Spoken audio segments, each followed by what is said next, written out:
सवेरा फिल्म्स। छौड़न के राख दमी के चौड़ी पागल बना के ये इंस्टाग्राम पे छोड़ो ये छौड़ी वीडियो बना के। इंस्टाग्राम पे छोड़ो ये छौड़ी वीडियो बना के। तो छौड़न के राख दमी के चौड़ी पागल बना के। तो छौड़न के राख दमी के चौड़ी पागल बना के।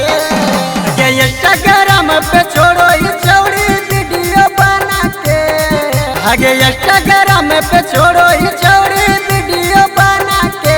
तो छौड़न के राख दमी के चौड़ी पागल बना के।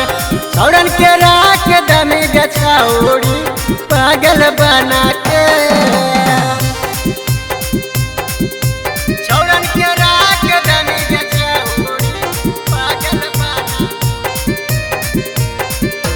छौड़न के राख दमी के चौड़ी पागल बना के।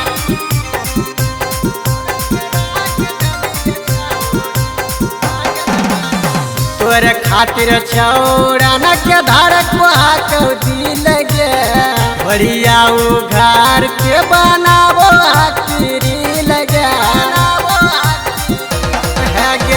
तोरे खातिर छौड़न के धारक कौदी लगे बढ़िया घर के बनाबो आखिरी लगे।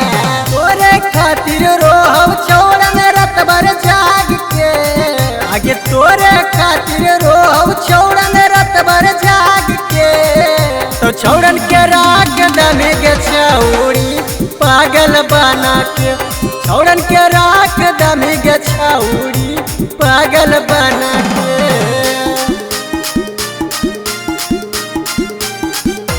छौड़न के राख दमी के छौड़ी पागल बना छौड़न के राख दमी के छौड़ी पागल बना के। कमरा हिलाओ ठुमका लगाओ देखे वाला छौड़न के पागल बनाओ। कमरा हिलाओ ठुमका लगाओ देखे वाला छौड़न के पागल बनाओ। दिनेश दिलदार के राख दमी पेरा में डाल के। दिनेश दिलदार के राख दमी पेरा में डाल के। तो छौड़न के राख दमी के छौड़ी पागल बना के। छौड़न के राख दमी के छौड़ी पागल बना के। सवेरा फिल्म्स रिकॉर्डिंग स्टूडियो शाहपुर चौक देवन बिघा।